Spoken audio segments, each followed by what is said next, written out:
Good morning and welcome back to my channel. কেমন আছো তোমরা সবাই? আশা করছি সবাই খুব ভালো আছো, আর আমিও খুব ভালো আছি। তো আবার চলে এলাম নতুন আরও একটা ভিডিও নিয়ে। তো দেখো, আমি সকাল সকাল আদিসোনার পাপাকে ডিউটিতে পাঠিয়ে দিয়েছি, আর ডিউটিতে পাঠানোর পর আমি আমার বাড়ির কাজে লেগে পড়েছি। বেসিক্যালি আমি ওকে ডিউটিতে পাঠানোর পরই আমার সমস্ত কাজে হাত দিই, কারণ ও যতক্ষণ ঘরে থাকে ততক্ষণ আমার সমস্ত কাজ যেন চারি চতুর্দিকে হয়ে থাকে। কোনো কাজ আমি মন দিয়ে করতেই পারি না। ও ডিউটিতে চলে গেলে আমি একেবারে ফ্রি মাইন্ডেড হয়ে সমস্ত কাজ এক ধার থেকে করতে পারি। তাই আর কি, ও ডিউটিতে যাওয়ার পরে আমি আমার বেসিক কাজগুলোতে লেগে থাকি। তো দেখো, আজকে আদিসোনাও ঘরেই আছে। তো আদিসোনা এখানে বসে বসে আর কি একটু কার্টুন দেখছিল। ওকে আমি বেসিক্যালি স্ক্রিন টাইম দিই না, কিন্তু এই রিসেন্ট ও দুদিন কী হয়েছে কি জানি, কার্টুনটা দেখতে একটু আধটু পছন্দ করছে। খুব যে দেখে তা না, তবে ওই একটু আধটু যতক্ষণ ওর ইচ্ছা ততক্ষণ দেখবে, তারপরও ফোনটা ছুঁড়ে ফেলে দেয়। তো এরকম একটা ব্যাপার। তো যাই হোক, ও এখানে ফোনটা দেখছিল, আর আমি বিছানাটাকে প্রথমে গুছিয়ে নিচ্ছিলাম, কারণ অগোছালো বিছানা আমার মোটেও পছন্দ না। সেই জন্য প্রথমেই আমি বিছানাটাকে গুছিয়ে নিচ্ছিলাম। আর সকাল সকাল আমি তো বাসি কাপড় ছেড়েই দিই। বাসি কাপড় ছেড়ে তারপর রান্নাবান্না করি, তারপর বাড়ির সমস্ত কাজ করি। তো সেই রকমভাবেই আমার রান্নাবান্না হয়ে গেছে বলতে আদিসোনার পাপা খাবার নিয়ে গেছে। এখনও পর্যন্ত আমার খাবার ও তো রুটি তরকারি নিয়ে গেছে, এখনও আমার খাবার হবে। তো আজকে ভাবছি, ও যখন রুটি তরকারি নিয়েই গেছে, তখন আমার জন্য আর কি করব, শুধু একটু সেদ্ধ ভাতই করে নেবো। তো যেই ভাবা সেই কাজ, সেইভাবেই সমস্ত কাজগুলো আমি করছি। তো এখন দেখো, আমি প্রথমে বিছানাটাকে বাগিয়ে নিচ্ছি। আর আদিসোনা এইদিকে তো বললাম মোবাইল দেখতে একটু ব্যস্ত, তো ওকে ব্ল্যাঙ্কেটটা থেকে সরিয়ে আমি ব্ল্যাঙ্কেটটা ভালো করে গুছিয়ে রাখছি। আর ও ফোন দেখতে এতটাই ব্যস্ত যে কিছু বলার নেই, ও এখন কিছুই দেখতে পাবে না। তো এবার দেখো, কিছুক্ষণ পরে ও কিন্তু ফোনটাকে এবার ও অ্যাভয়েড করছে, আর ফোনটা দেখতে চাইছে না। তো যাই হোক, একদিকে ভালো, ও এবার ফোনটা ছুঁড়ে ফেলে দিয়েছে। আর আমি এখন দেখো আমার বিছানাটাকে আরও ভালো করে চাদরগুলো চারিদিকে একটু গুঁজে দিচ্ছি। আর ও দেখো এইদিকে কেমন অকাজ করছে। আমি চাদরটাকে ভালো করে টাইট করে গুঁজবার চেষ্টা করছি, আর ও দেখো এখানে চাদরটাকে কেমন ছড়িয়ে করলো। তো যাই হোক, ওর এইগুলোই কাজ, ও এইগুলোই করে আনন্দ পায়। ও ওর মতো করে, আমি আমার মতো করি। তো তারপর দেখো, আবার আমি ভালো করে বিছানাটাকে টাইট করে চাদরটাকে প্রথমে গোটাই বিছিয়ে নিলাম। আর এদিকে আদিসোনার মতো খেলা করছিল। তো তারপর এখন আমি আমার ঘরের বেসিক কাজগুলোতে এবার হাত দেবো। বিছানাটাকে তো গোছানো হলো, এবার এখন আমি ঘরটা ঝাঁট দেবো। ঘরটা ঝাঁট দেওয়ার পর ঘরটা ক্লিন করে মুছবো। তো তারপর তো ঘর ঝাড় দেওয়া মোছার পর আমার কিছু জামাকাপড়ও, কালকে ধোয়া জামাকাপড় আছে, সেইগুলো এখনও ভিজা আছে একটু। তো সেইগুলো রোদে দিতে হবে, সেইগুলোও এখনও রোদে দিতে যাবে। এখনও পর্যন্ত সকাল থেকে ছাদে যাওয়া হয়নি একবারও। আজকে বেশ একটু রোদটা দিয়েছে। আর এখন কিছুদিন তো রোদটা একটু বেলা করেই বেরোচ্ছে, মিনিমাম 11টার আগে তো রোদ বেরোচ্ছেই না। চারিদিকে একেবারে কুয়াশায় অন্ধকার হয়ে রয়েছে। আশা করছি সবাই এই জিনিসটা যেখান থেকে ভিডিওটা দেখছে, আশা করছি তাদের এখানেও এরকমই প্রবলেম। সকাল থেকে প্রচণ্ড কুয়াশা, তারপর 11টা সাড়ে 11টার সময় রোদটা একটু দিচ্ছে। তো সেই কারণেই একটু বেলা করেই আমিও কাজেই লাগছি। আমি খুব সকালে কাজে লাগতে পারি না এখন। আর একটু বেলা করে কাজে লাগলে এইদিকে আদিসোনাও যত বেলা হয় তত যেন ওর কি বলবো, দুষ্টুমির পরিমাণটা বেড়ে যায়। তো সেই কারণে এখন প্রায় দিন ভিডিও আপলোড দেওয়া হয় না। কী যে বলবো, এবার ওকে নিয়ে তো ভিডিও করাটাও মুখের কথা না। ভিডিও শ্যুট করা, তারপর ভিডিও এডিট করে সেটাকে আপলোড করা, ওটাও তো মুখের কথা না। আর ইউটিউবের অ্যালগোরিদম অনুযায়ী যদি আমি ভিডিও রোজ সেই টাইমে আপলোড না দিতে পারি, তাহলে তো ইউটিউবের রিচ ডাউন হয়ে যাচ্ছে।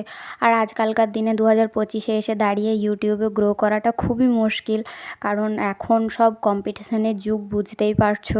আজকালকার দিনে আমাদের মতো হাউসওয়াইফদের ভিডিও সেরকম কেউই দেখবে না। সবাই এখন কন্ট্রোভার্সিতে মজে গেছে। সবাই এখন কন্ট্রোভার্সি দেখতে এত পছন্দ করছে যে আমাদের মতো ছোট ছোট ইউটিউবাররা কোনো দিনই ইউটিউবে আর কি গ্রো করাটা খুবই মুশকিল। হয়তো অনেকেরই আমি দেখেছি যাদের 2 বছর 3 বছর পর হয়তো একটা ভিডিও ভাইরাল গেছে, তারপর সে একটু একটু করে এখন এগোচ্ছে।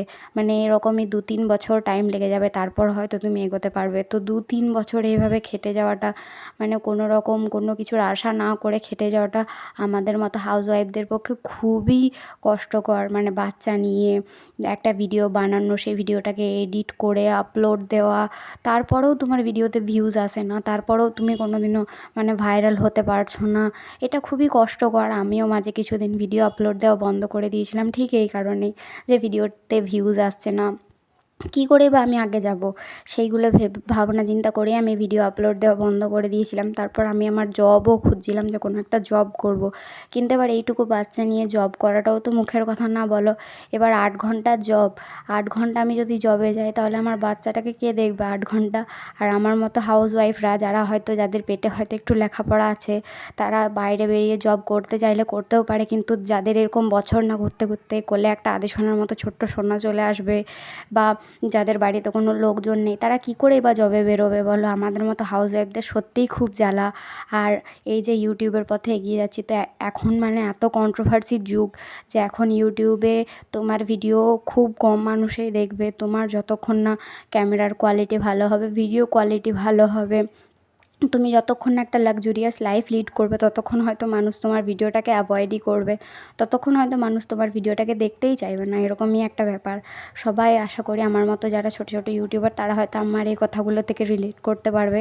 যারা খুব কম দিন ইউটিউবে এসেছে, যারা হয়তো একটা লাক্সুরিয়াস লাইফ লিড করে, তারা আজকে ঠিকই ওপর দিকে উঠে গেছে, তারা আজকে ঠিকই দাঁড়াতে পেরেছে। কিন্তু আমার মতো ছোটো ছোটো ইউটিউবারদের খুবই মানে কষ্ট, খুবই কি বলবো, 2-3 বছর কোনো রকম কোনো আশা না রেখে ভিডিও আপলোড করাটা তো মুখের কথা না বলো। শুধু ভিডিও আপলোড দিলেই হবে না, তোমাকে টাইম মেনটেন করতে হবে, ঠিক সেই টাইমে তোমাকে ভিডিও আপলোড করতে হবে।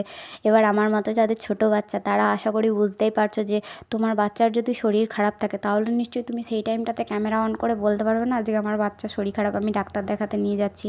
বা তুমি হয়তো সেই টাইমে ভিডিও আপলোড দিতে পারবে না, তাহলে সেখানে তোমার রিচটা হয়ে গেল ডাউন। এবার বুঝতেই পারছো মানে ঠিক কতটা কষ্টকর আমাদের মতো হাউসওয়াইফদের জীবনটা, যারা এরকম একা হাতে বাচ্চা নিয়ে ঘরের কাজ প্লাস এরকম কোনো একটা মানে আমি চাই যে আমি ঘরে বসে থেকে যাতে দুটো টাকা ইনকাম করতে পারি। আজকালকার হাউসওয়াইফদের নিজের পায়ে দাঁড়ানোটা খুবই দরকার, যেটা আমি এখন বুঝতে পারি। তো মানে কি বলবো, আমি হয়তো চাই যে আমি ইউটিউবে মানে সবাই আশা করি এটাই চাই যে আমরা 2-1টা ভিডিও আপলোড দেবো আর হয়তো গ্রো করে যাবে চ্যানেলটা, হয়তো ভিডিও ভাইরাল হয়ে যাবে, কিন্তু এমন কিছুই না। যারা ভাগ্যর জোরে 1-2টো ভিডিও আপলোড দেওয়ার পর যাদের ভাইরাল হয়ে গেছে, তাদের মানে ওটা লাক। আর যাদের আমি অনেকেরই দেখেছি ভিডিও, বললাম তো যে অনেকের ভিডিও দেখেছি 2 বছর 3 বছর ধরে হয়তো তারা ভিডিও আপলোড করছে, তারপর হয়তো একটা ভিডিও ভাইরাল গেছে, মানে তাদের ধৈর্য শক্তি, আমি তাদেরকে স্যালিউট করি যে তারা 2-3 বছর ধরে একটা চ্যানেলের পেছনে খেটে গেছে কোনো রকম কোনো আশা না রেখে, তারপর তাদের একটা ভিডিও ভাইরাল গেছে। মানে এরকম আমার পক্ষে তো অন্তত সম্ভবই না, আমি তো বলেই দিচ্ছি, কিন্তু তাও মনের জোর রেখে এখনও অবধি চালিয়ে যাচ্ছি। এখনও মাঝের মধ্যে ভিডিও আপলোড দেওয়া হয় না, তারপর আবার মনটাকে বুঝিয়ে সুঝিয়ে আবার দিই। তো হ্যাঁ, জানি যে ক্যামেরার কোয়ালিটি ভালো না, আমি ভালোভাবে ভিডিও করতে পারি না। আশা করছি আদিশোনা একটু যদি বড় হয়, একটু যদি বুঝতে পারে, তাহলে হয়তো তখন একটু ভালোভাবে তোমাদেরকে ভিডিও দেওয়ার চেষ্টা করব। তোমরাও আমাকে সাপোর্ট করো, আমাকে ভালোবাসা দিও, তোমরাও কেমন ভিডিও দেখতে চাইছো আমাকে সেটা কমেন্টে জানিও। একটু তো ভালোবাসা দাও, তবেই তো আমরা এগিয়ে যেতে পারবো বলো। আমার মতো ছোটো ছোটো ইউটিউবাররা কীভাবেই বা বড়ো হবে তোমাদের ভালোবাসা ছাড়া? তোমাদেরকে তো ভালোবাসা দিতেই হবে, নইলে তো আমরা কোনোদিনও এগোতে পারবো না বলো। তো যাই হোক, আজকে অনেকটা জ্ঞান দিয়ে ফেললাম, অনেক বড় বড় কথা বললাম, যেগুলো আমার মনের কথা আমি সেগুলোই তোমাদের সাথে শেয়ার করলাম, কেউ কিছু মনে করো না প্লিজ। তো যাই হোক, তারপরে দেখো এইদিকে আদিসোনাকে আমি খাইয়ে দাইয়ে একেবারে মানে ওকে একবার কাকিমার কাছে দিয়ে এসেছি, এই মানে দোকানে যে কাকিমাটা থাকে ওই কাকিমাটার কাছে। তো তারপরে আমি এখানে এখন ঘরটাকে ভালো করে মুছে নিচ্ছি। আর ঘরটা মুছে নেওয়ার পর আমি স্নান করব। স্নান করার সময়ও অনেকগুলো জামা কাপড় কাচার আছে, সেইগুলোকেও কেচে নিতে হবে। তো তারপরে দেখো আমি ঘরটাকে এখন ভালো করে ক্লিন করে মুছে নিচ্ছি। আর এই কোণাগুলো না মুছতে প্রচণ্ড অসুবিধা হয়, আর যেহেতু ঘরটার মধ্যে জায়গা খুব কম, সেই জন্য প্রতিটা আসবাবপত্র সরিয়ে হয়তো রোজ মোছাটা সম্ভব হয় না। তাও চেষ্টা করি একটু আধটু হাতে সময় নিয়ে প্রতি সপ্তাহে অন্তত একবার আমি ক্লিন করার চেষ্টা করি। তো তারপরে দেখো ঘরটা ভালো করে ক্লিন করে নিচ্ছি। আর ওই তো বলেছি, ছোটো বাচ্চা ঘরে থাকলে ফ্লোর সবসময় ক্লিন রাখতে হবে, কারণ বাচ্চা কখন গিয়ে হাতে তুলে মুখে দেবে সেটা তো বলা যায় না। আর ফ্লোরে অনেক কিছুই পড়ে থাকতে পারে, পায়ে পায়ে কী নোংরা আসছে সেটা তো কেউ জানে না। তো সেই জন্য ফ্লোরটাকে সবসময় ক্লিন রাখতে হবে, এটা কিন্তু মাস্ট। যাদের ছোটো বাচ্চা আছে তারা কিন্তু এই জিনিসটাকে নোট করবে।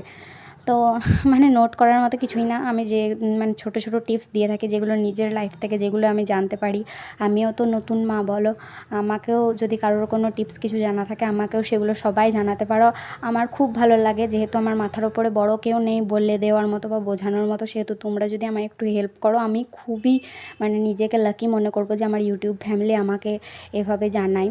তো যাই হোক, তারপরে দেখো আমি ঘরটা ক্লিন করে এখন চলে এসেছি একটু মানে উঠানটা ঝাড় দিয়ে এখন বাড়ি ধারে চলে এসেছি। আর বাড়ি ধারে যেহেতু অনেক গাছপালা রয়েছে সেই জন্য রোজ মানে পাতাগুলো পড়ে পড়ে জমা হয়েছিল। দুদিন বাড়ি ধারটা ঝাড় দেওয়া হয়নি, সেই জন্য আজকে ঝাড় দিলাম। আর তারপর ঝাড় দেওয়ার পর এখানে আমি জামা কাপড়গুলো কেচে এখন ছাদে চলে এসেছি এগুলো মিলতে। আর আমার খাবার দাবার এখনও রান্না হয়নি, ওই তো বললাম আজকে সেদ্ধ ভাত করব ভেবেই রেখেছি। আর আদিসোনাকেও তো ওইটাই খাওয়াবো, তো সেই জন্য একটু তাড়াতাড়ির মধ্যেই যাচ্ছি। এখন 12টা বাজে।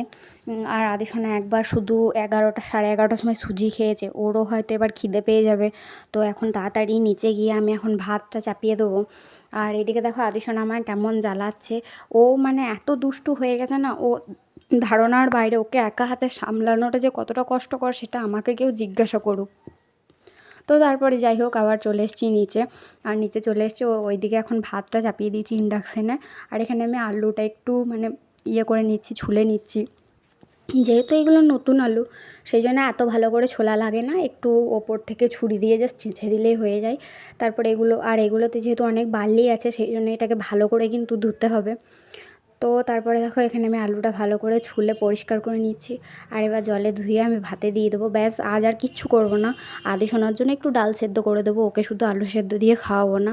আর ঘরে আজকে 2-3 দিন কোনো রকম কোনো সবজিও নেই, কারণ আমরা যেই সবজিওয়ালা কাকার কাছে সবজি নিই সে আজকে কদিন আসেইনি। আর আদিসোনার পাপাও বাজার যাওয়ার সময় পায়নি, সেই জন্য ঘরে কোনো রকম কোনো সবজি নেই। তো আদিসোনাকে এই ডাল সেদ্ধ আলু সেদ্ধ দিয়েই ওকে খাওয়াবো। আর আমি শুধু আলু সেদ্ধ আর ভাতই খেয়ে নেবো। আমি আজকে আর কিচ্ছু করতে পারবো না, কারণ আজকে অনেক বাড়তি কাজ বলতে আজকে ওই উঠানটা বাড়িধারটা ঝাঁট দেওয়া হয়েছে, ওই জন্য কোমরে একটু ব্যথা। আর তারপর তো খাবো আমি শুধু একা, মানে আমি আর আদিসোনা, তো সেই জন্যে আজ আর সেরকম কিছু করবো না, একটু কুড়েমি করে চালিয়ে দেবো আর কি। তো যাই হোক, তারপরে দেখো এখানে মানে আলুগুলো বললামই তো যে ভালো করে পরিষ্কার করে নিচ্ছে, এই আলুগুলোই ভাতে দিয়ে দেবো, ব্যাস। ভাত হয়ে গেলে আলুগুলো একটু লঙ্কা পেঁয়াজ দিয়ে মেখে আমি ওই দিয়ে খেয়ে নেবো। আর আদিসোনাকেও বললাম তো ডাল সেদ্ধ আলু সেদ্ধ দিয়ে খাইয়ে দেবো। তো তারপরে এখানে কলের মুখে ভালো করে আলুগুলো দিয়ে আমি ধুয়ে নিচ্ছি।